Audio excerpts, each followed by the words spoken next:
Assalamualaikum warahmatullahi wabarakatuh. Nama saya Imsar Siregar selaku moderator dari kelompok 3.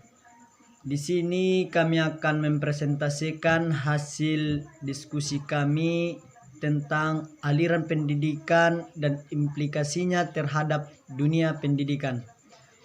Di sini aliran pendidikan dan implikasinya terhadap dunia pendidikan dibagi menjadi 4 pembahasan, di mana yang pertama aliran klasik, yang kedua pengaruh aliran klasik terhadap pemikiran dan praktek pendidikan di Indonesia. Yang ketiga gerakan baru pendidikan dan pengaruhnya terhadap pelaksanaan di Indonesia. Di mana yang keempat lembaga pendidikan yang berjiwa nasional.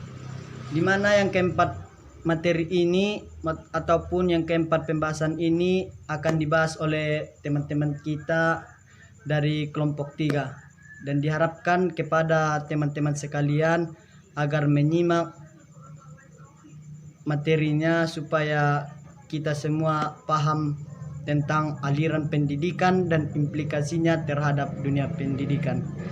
Terima kasih atas perhatiannya.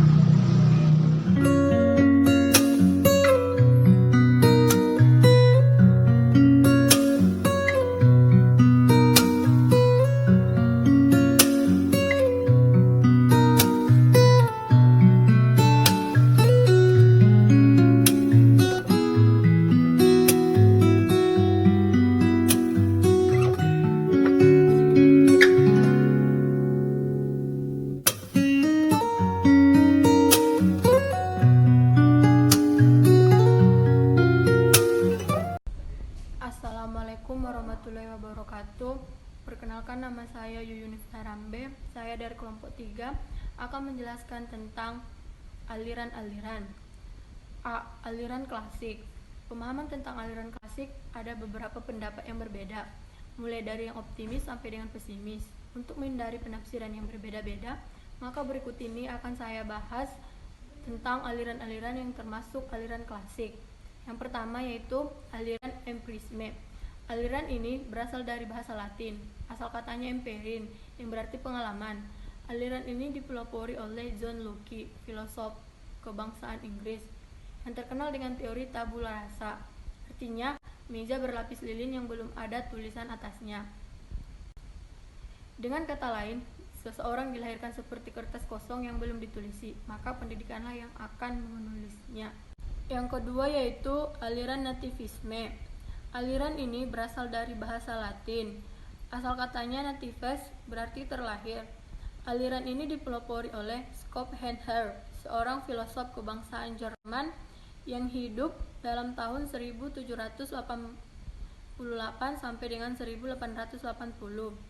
Dia berpendapat pendidikan ialah membiarkan seseorang bertumbuh berdasarkan pembawaannya. Seorang akan berkembang berdasarkan apa yang dibawanya dari lahir. Hasil akhir perkembangan dan pendidikan manusia ditentukan oleh pembawaannya dari lahir. Sekian penjelasan dari saya. Selanjutnya akan dibahas oleh teman saya. Di sini saya akan melanjutkan pembahasan dari teman kita, di mana yang ketiga aliran naturalisme. Aliran naturalisme berasal dari bahasa Latin, yaitu nature, yang berarti alam, tabiat, dan pembawaan, yang dipelopori oleh J.J. Rousseau, filosof kebangsaan Prancis. Ciri utama aliran ini ialah dalam mendidik seseorang, kembalilah kepada alam, agar pembawaan seseorang yang baik itu tidak dirusak oleh pendidik. Dengan kata lain, pembawaan yang baik itu supaya berkembang secara spontan. Sebagai contoh, pada masa anak-anak, pengembangan panca indera dilakukan melalui kegiatan anak itu sendiri. Untuk membimbing tingkah laku, buku tidak diperlukan, melainkan pengembangan alam ataupun lingkungan dan berbagai peristiwa yang terjadi di dalamnya. Pelopor aliran ini menuliskan beberapa buku, yaitu yang pertama La Novella Helose, yang kedua Le Contrat Social, Yang ketiga, Emile Aude l'Education. Yang keempat, Convention. Gagasan dasar dapat pada kalimat pertama dalam bukunya, yaitu semua adalah baik dari tangan pencipta dan semua buruk di tangan manusia. Kesimpulannya adalah kodrat dan alam manusia itu adalah baik di mata masyarakatnya, adalah buruk dan untuk memperbaikinya kesusilaan, kebiasaan dalam masyarakat, orang wajib kembali ke alam atau kodrat. 4. Aliran konvergensi. Aliran konvergensi berasal dari bahasa Inggris, yaitu konvergensi, yang berarti pertemuan pada satu titik. Aliran ini dipelopori oleh William Stem, seorang ahli pendidikan bangsa Jerman, dalam tahun 1871 sampai 1937. Aliran ini mempertemukan dua aliran yang berlawanan di atas antara nativisme dan empirisme. William Stem berpendapat bahwa hasil pendidikan itu tergantung dari pembawaan dan lingkungan, seakan-akan dua garis yang menuju ke satu titik pertemuan. Seperti ini dia gambarnya, gimana pembawaan seorang anak ini untuk berbicara melalui situasi lingkungan. Anak belajar berbicara dalam bahasa tertentu, maka pembawaan dan lingkungan ini akan menghasilkan sebuah potensi pendidikan yang baik. Dengan kata lain, pembawaan dan lingkungan mempengaruhi perkembangan seorang anak. Pembawaan seorang anak baru berkembang karena pengaruh lingkungan yang tepat dan cukup, kaya atau beraneka ragam, agar pembawaan dapat berkembang semaksimal mungkin. Jadi menurut teori konvergensi, pendidikan itu mungkin dilaksanakan. Pendidikan itu diartikan sebagai pertolongan yang diberikan kepada seorang anak untuk mengembangkan potensi yang baik. Yang membatasi hasil pendidikan itu adalah pembawaan dan lingkungan. Aliran konvergensi pada umumnya diterima secara luas sebagai pandangan yang tepat dalam memahami tumbuh kembangnya manusia. Sekian pembahasan dari saya.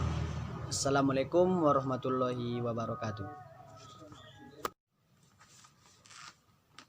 Assalamualaikum warahmatullahi wabarakatuh. Perkenalkan, nama saya Irmayani Rambe. Di sini saya akan melanjutkan penjelasan dari teman kita, yaitu bagian B. Pengaruh aliran klasik terhadap pemikiran dan praktek pendidikan di Indonesia.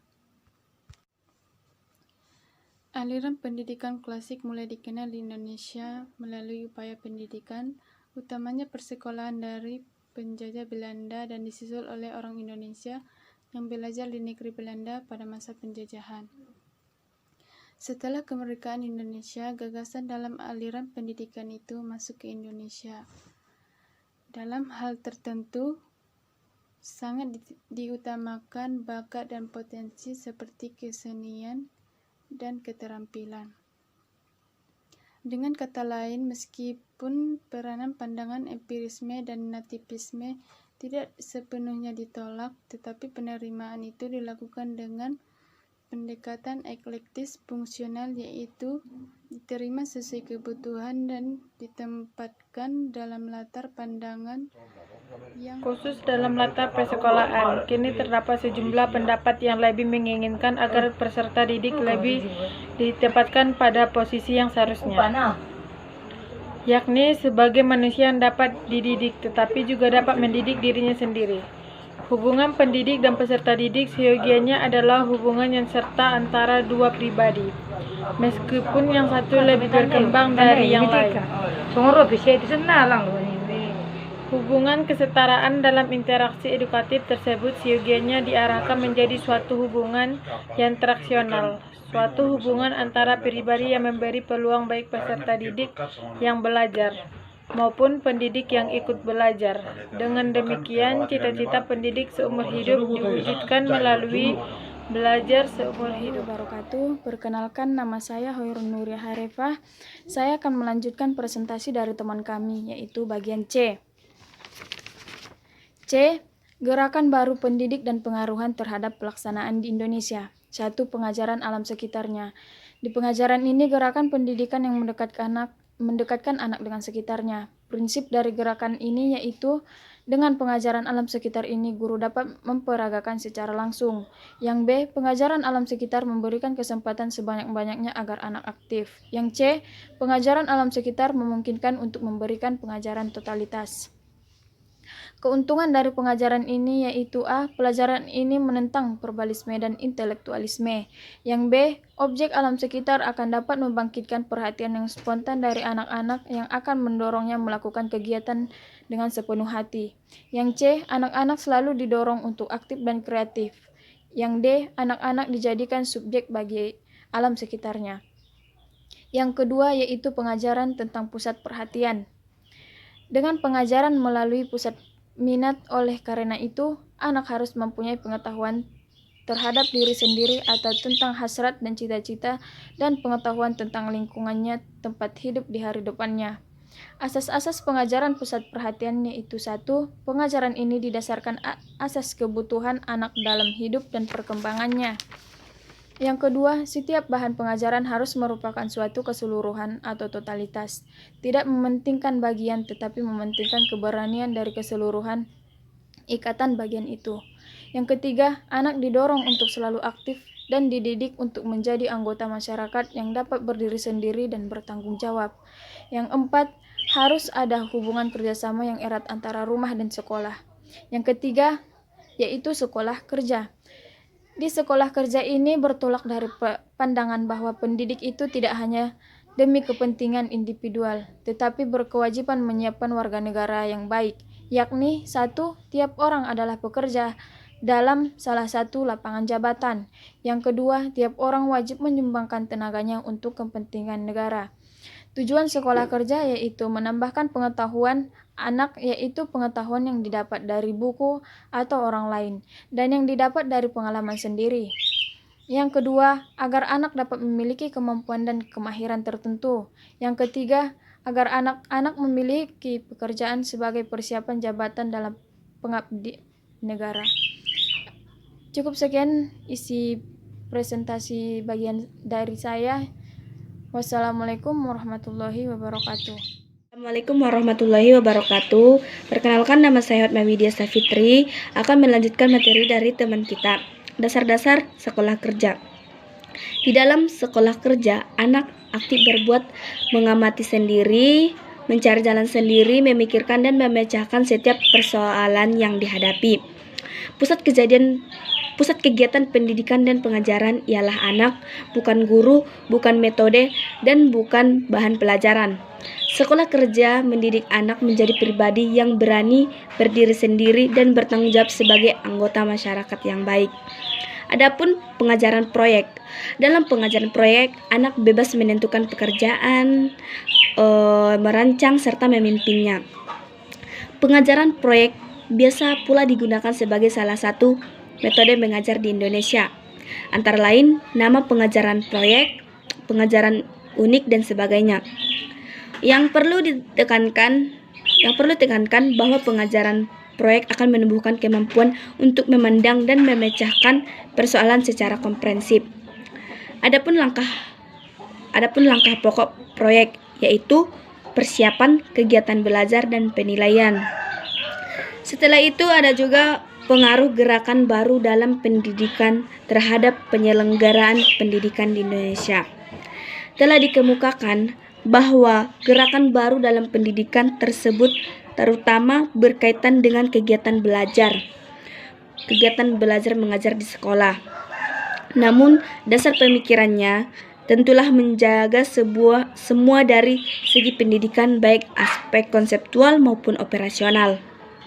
Sebab itu mungkin saja gerakan-gerakan itu tidak diadopsi seutuhnya di suatu masyarakat atau negara tertentu. Sekian dari penjelasan saya. Assalamualaikum warahmatullahi wabarakatuh. Lembaga pendidikan yang berjiwa nasional sebelum kemerdekaan. 1. Perguruan Taman Siswa. Perguruan Taman Siswa didirikan pada tanggal 3 Juli tahun 1922 oleh Ki Hajar Dewantara di Yogyakarta. Ki Hajar Dewantara lahir pada tanggal 2 Mei tahun 1889.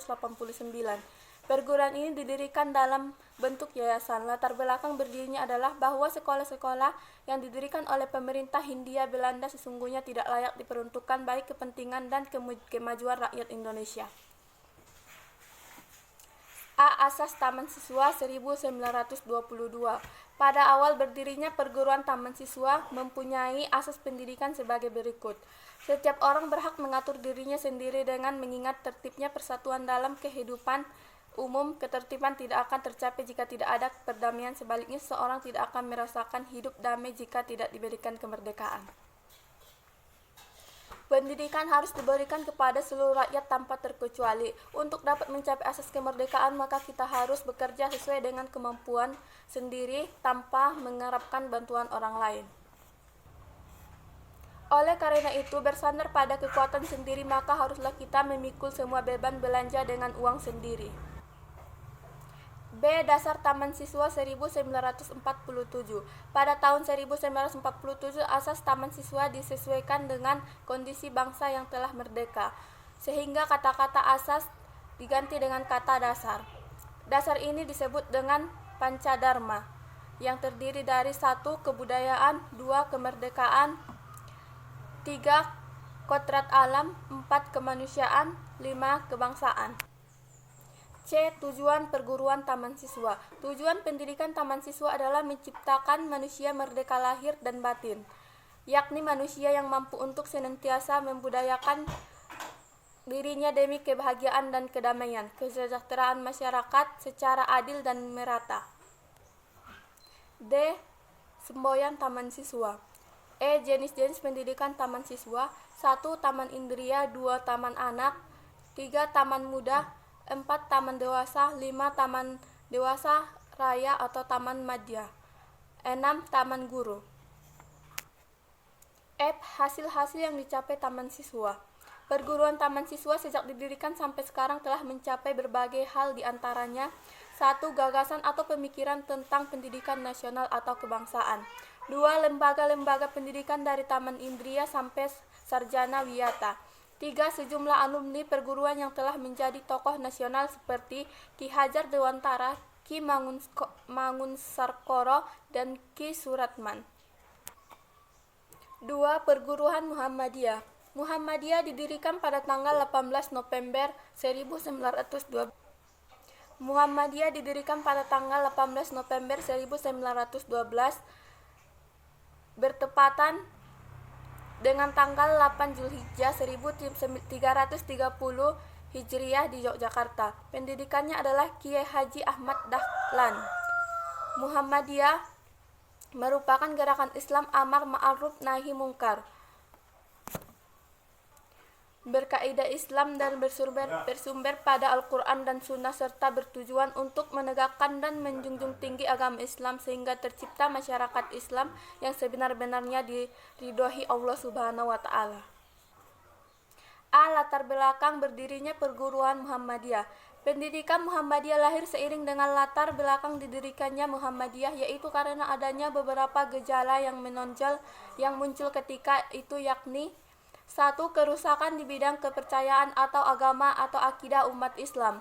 2. Kebekuan dalam bidang hukum fikih. 3.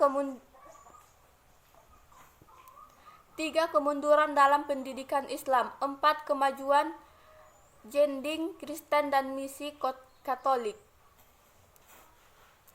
B. Asas pendidikan Muhammadiyah. Asas pendidikan Muhammadiyah adalah Islam dengan pedoman pada Al-Quran dan As-Sunnah. C. Tujuan pendidikan Muhammadiyah.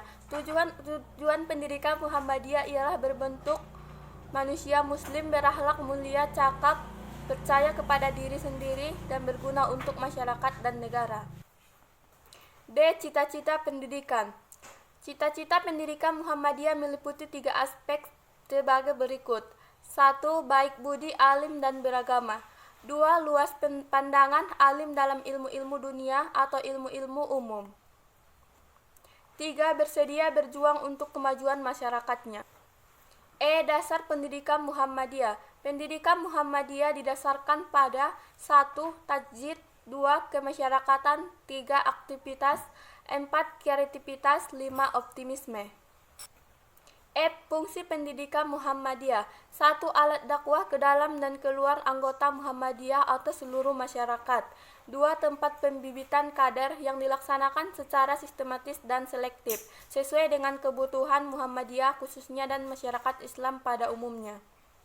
3. Gerakan amal anggota. Penyelenggaraan pendidikan di antara secara berkewajiban terhadap penyelenggaraan dan peningkatan pendidikan tersebut dan akan menyekolahkan anak-anak mereka ke sekolah Muhammadiyah.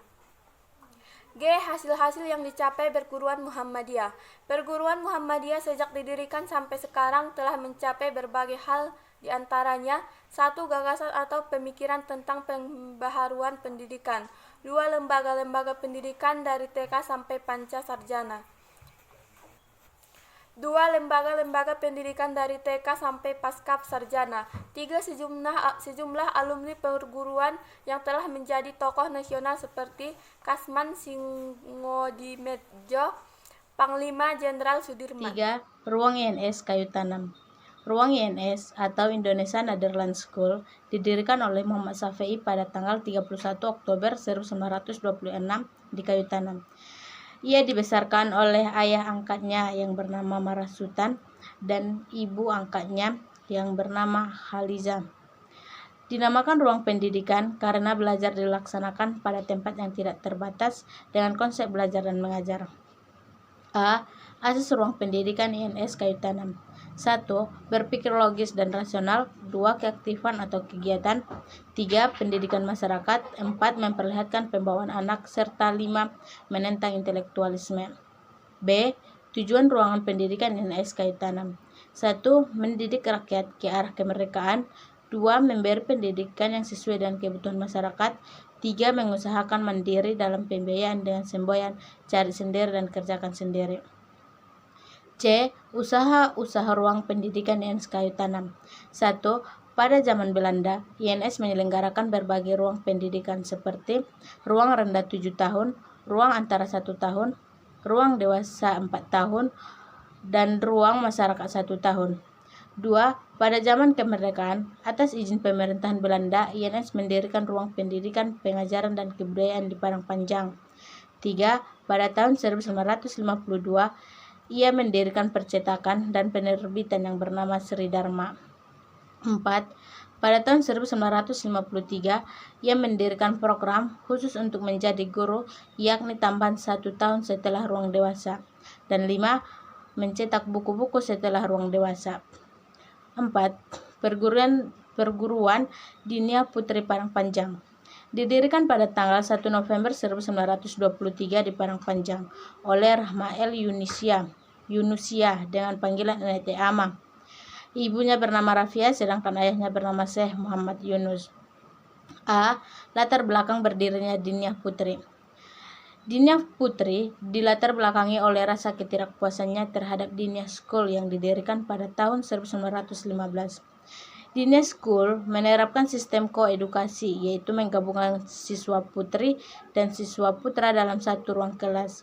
Sistem ini menurut Rahmat tidak dapat melayani kebutuhan kaum wanita. B.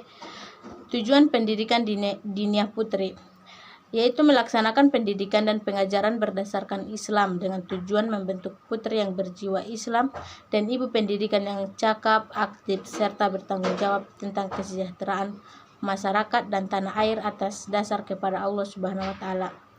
C. Cara mencapai tujuan pendidikan. Untuk mengembangkan kemampuan dan sikap ilmiah pada peserta didik agar anak didik memiliki cabang ilmu pengetahuan di bidang keahlian agama Islam, untuk menjadi ibu pendidik yang baik, melatih anak didik bagaimana cara hidup bermasyarakat, memimpin serta dipimpin dan mempraktekkan semua ilmu yang telah diperoleh pada pagi hari. D. Sikap perguruan terhadap pemerintah Belanda. Rahma El Yunisia tidak mau dibujuk dan bahkan tidak mau kompromi dengan pemerintahan Belanda, sehingga tawaran untuk menjadikan perguruan menjadi sekolah negeri ditolak. E. Jenis pendidikan. 1. Sekolah menyisal khusus untuk kaum wanita. 2. Sekolah taman kanak-kanak. 3. Sekolah dinia putri rendah selama 7 tahun. 4. Sekolah dinia putri bagian A yang belum tamat SD lama belajar 5 tahun. 5. Sekolah dinia putri bagian B yang diterima tamatan HIS selama belajar 4 tahun. 6. Sekolah dinia putri menengah pertama bagian C diterima tamatan SLTP lama belajar 2 tahun. Dan 7. Sekolah Kulliyatul Mu'alimat Al-Islamiyah atau KMI Demikianlah lama hasil belajar 3 presentasi tahun. kami dari kelompok 3. Jika ada kekurangan ataupun kejanggalan dari pembahasan kami minta maaf. Dan kepada teman-teman sekalian yang ingin bertanya agar ditanyakan dengan aturan, setiap kelompok kami beri satu kesempatan untuk bertanya yang hanya ditanggapi oleh kelompok 3. Dan setelah terjawabnya pertanyaan sesi pertama yang ditanyakan oleh setiap kelompok, kami beri sesi kedua ingin bertanya lagi yang hanya ditanggapi oleh kelompok 3 supaya pembelajaran kita ini tertib. Sekian dan terima kasih dari kami kelompok 3. Assalamualaikum warahmatullahi wabarakatuh.